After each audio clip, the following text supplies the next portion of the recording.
Hey you guys, what's up and welcome back to Toe Tags Metal Reviews, and today I'm going to get Vile's self into a band that he hasn't checked out before, so I'm really excited to get him into this band, and today's going to be Vile's first impressions of Iconoclast by Symphony X.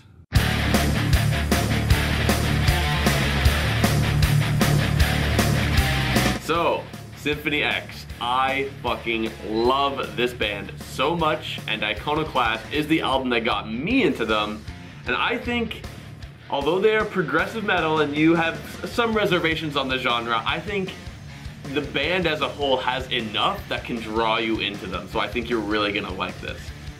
Okay, let me ask you a question because my memory is a little vague. Did they have a song called Serpent's Kiss or Serpent's Tongue? Serpent's Kiss. What album is that off of? That was from Paradise Lost. I have that album. That was the album before Iconoclast. Okay, so I'm not completely blind to this band. I do know that album. Actually, to my recollection, I rather like that album quite a lot. But I believe I checked out other Symphony X stuff and wasn't as drawn to it as I was that one. So this is gonna be a new territory for me, even though I'm familiar with the band in that respect. I've never heard this album before. All right, never heard this before. So we're gonna change that, and we're gonna listen to Iconoclast in its entirety. We'll be right back to give Vile's first impressions of the album, guys. Stay tuned. All right, so we just listened to Iconoclast for Vile's first time. So what were your thoughts on the album? I thought this was great, to be honest. Like, I was pretty impressed from beginning to end. I do have a couple small gripes. I'll start with those, and these are minor. I feel like this is one of those albums that suffers from just crappy choruses. I don't know, maybe they'll grow on me, but I found like one of the notes I was writing in a lot of the songs was this chorus is lame, this chorus isn't jiving with me, except for maybe one or two.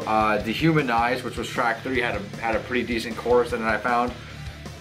But small beats. I'm not saying they're horrible or they're, you know, ear-piercing or anything like that, but I just wish the choruses were, I don't know, I think they're trying to be catchy, they're trying to have a nice hook to it, but it just wasn't grabbing me.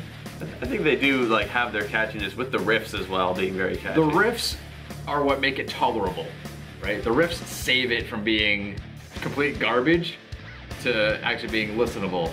So the riffs do save it. But I can tell, like I said, they're going for that hook and it's not hooking me. I'm not taking the bait, you know? But it could grow on me. It has potential. The second gripe with this album is the vocals, but not that the vocals are bad. I want to get that out right away. The vocals are great, but I know Russell Allen, correct? Russell Allen has a much more diverse vocal range. This guy can go much higher, he can go much lower. I found that he does go do some fluctuation here and there. It's not, you know, a stagnant vocal through the whole album, but I was just looking for more range, and I just found that during certain parts where I felt like this would be sick if he was like doing it like a more falsetto, or this would be sick if he was doing more of like a growl. I was finding that there was a lot of missed opportunity on the vocal. Not to say it was bad per se, but I just felt like it could have been much better. A little bit more diverse in the vocals.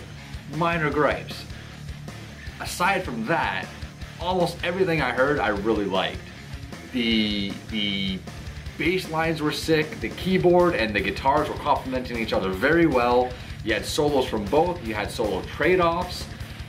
With each, you had awesome drumming throughout the whole album. You had a lot of triplet rolls and triplet chugs and stuff, like matching with the guitar and stuff like that. I like all that kind of stuff on my metal. You got songs like Light Up the Night with that drum intro, which is so phenomenal. Good. So good. It blows you away. And nothing else like that happens like as an introduction to the songs either, so it's so unique and it just hits you. Yeah, and that's near the end of the album. That's the 10th song out of 12 tracks, so to have that at that point was a bit of like a wake-up call, like bam, these guys are still in it, like they ain't letting go. You know, I don't know what else to say. As far as my track ratings go, the first half of the album was much stronger for me. The second half had some strong parts, but that's where my lower rated songs are sitting. But even my lower rated songs, like I feel like it was more of just like a bit of fatigue factor setting in, where like, you know, the album's almost an hour and a half long. It's a bit lengthy. So when you're sitting there listening to this, you know, album, towards the end of it, you might be kind of going, okay, I've kind of heard all this shredding already. I've kind of heard all this style of riffing and all that stuff. So you get a little bit fatigued and you might start rating things a little lower. I think that's what happened. So the more I listen to it throughout the week, I feel like the latter half of the album is going to start growing on me more once I start, you know, giving those songs a better chance. So it's got potential, man. It really does. Is there anything from the album, like any song that specifically stood out, or any moments like specifically, or is it just kind of generalization of the first half being good? Well, I talked about that drum intro already. Like, what did you think of something like the title track, the first track? The first thing I noticed about the title track is that the proggy elements and the symphonic elements were married very well. And I was sitting there thinking, is there any other band that I know of that does this and does it this well? I can't even really think off the top of my head of another band that really mixes symphonic with progressive. I'm sure there's other bands that do it, but I felt like that marriage of those two elements was done extremely well, and I don't know, it was very pleasing to my ear. What else did I write for that? Nice groove, sick riffs. I bashed on the hook a little bit. The third act has a great solo in it. Some songs have multiple solos, and obviously I divide the songs into acts because that's kind of how proggy songs are divided. Yeah. But yeah, like there's great solos throughout the whole thing, but some of them are just like basically like a note barrage. Yeah. Like there's not much to it, but some of them are very stylistic. Let me see. Do you have a good contrast there? There is a contrast, but I prefer all my solos to be stylistic, like stylistic and shreddy. Some of them are just shreddy, which is cool. It sounds cool to hear all those notes, and it's impressive. But there was one song. I got so many notes here. It's gonna be hard for me to find. Chosen of the Faceless God. Now, when this song started, you made a little like, oh yes, this song, because you're into it. But I actually wrote that this is the first song that I wasn't jiving with. Don't know why. Maybe your reaction kind of set a bar a little bit high. Wow. It was such a small reaction. I'm just like, oh yeah. Like, it wasn't much. I wrote cool riffs, but I wasn't too impressed by them. Bland chorus again. But then I wrote, damn, best solo so far. And you know what? That's a kind of a reoccurring thing for me. A lot of the times on albums, metal albums, the song that I dislike the most sometimes often has one of the best solos on the album. It's like such a redeeming factor too, because it gives me reason to put the song on and really listen to it. Yeah, that was one of the first ones that stood out to me when I first got into this album. Yeah. But still definitely, so I kind of have a little bit of a nostalgia factor for it, so. Yeah. What were your thoughts on the 7th track, When All Is Lost? Because that's like the transitional track between the first and second half. It's very emotional, very, you know, strung out. It's like 9 minutes. What were your thoughts on that? Okay, so I'm just going by some of my notes here. So it starts off kind of as a ballad. I knew it was going to break out into something more because the song's about 9 minutes long, a little over 9 minutes. The keyboard tone reminded me of John Carpenter's Halloween, the theme song. I put another note, crappy chorus. So hopefully the choruses grow on me. But the chorus, it's not like the choruses are like super prominent in the songs either. They kind of just bleed in there. You could just ignore them basically because they're not even that big of a deal. But anyways, crappy chorus. The keyboard actually took a bit of a front seat on this song, I found, which I found was very refreshing because Michael Romeo is a guitar god. He's shredding all over this album. I don't think it's keyboardist his name. He's Michael something as well, but he definitely shines on this song. I found it among the rest of the tracks. And again, during the third act, you got dirty soloing. I can't remember specifically if it's guitar or keyboard, maybe both. As I said, sometimes they trade off, and sometimes they, you know, one does one and one does the other. But overall, that song got one of my lower scores overall. But it's probably one of the ones that has the most potential to grow on me, I think. Yeah, that one really works well too, especially going into track 8, Electric Messiah, where it just brings the energy all the way back up. Electric Messiah was the high point of the second half of the album for me. That song comes in, it's hard.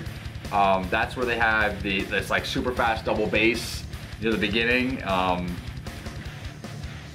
I wrote another note about the chorus. God damn it, these choruses. And then yeah, this song does have a keyboard guitar solo that are traded off. Also very nice. So, you know what? I don't know, man. I'm definitely hyped to listen to this album for the week. I think you made a good choice this week. I'm glad you like it. Let me ask you a question though. Is there anything that you think that I should kind of pay attention to? Any specific song that you might think I should maybe put a little extra focus on? I'll tell you right now. I'll tell you my lowest rated track was number 11, The Lords of Chaos. I didn't really write any notes for it. I put like it's a bit of a snooze fest. Well, I think with that one, perhaps, when you shuffle this album, I think perhaps you should start with that song. Okay. Because I think because it's track 11, you might have been burned out by the time that one came on. Possibly. So if you put it on first, Yep. it might reveal itself to be very fresh. Yep. One of my absolute favorites from this album that you haven't talked about is track number 9, Prometheus, I Am Alive. Yep. So maybe you should pay attention to that one more because I love that one so much. You want me to tell you my notes on that one real quick? Okay, yeah, what'd you think? I wrote that I'm grooving with it, but I'm not that impressed. But I also made a note that, and not even just this song, but this album, this band in general, is very smooth transitionally for a prog band. Like transitioning from one act to the next act, or one part to the next part, or one time signature to the next. Very, very seamless, and they don't break up the melody as much as other proggy bands, which is one of my main reasons why I don't listen to prog a lot. It's because the melody is so broken up. This band doesn't do that. They've figured out a formula where they can do a dozen different time signatures and not break up the melody to the point where you can't continuously jive with it. And I found that song specifically, I wrote that note, so that's, I guess, a good example of that. Yeah, and that's kind of part of why I'm giving this band to you in general, is because I feel like they are progressive, yes, but they have a grounded element that I think you could appreciate. True that. So, anyway, that's all we got for you guys today. Remember to like the video if you liked it. Vile's going to be listening to this album for the entire week, and we'll be back next week for our final review of Iconoclast by Symphony X. Subscribe if you guys are new to the channel. We always got stuff coming to you guys all the time. I'm TV Fish. I'm Vile Self. And we'll see you guys later.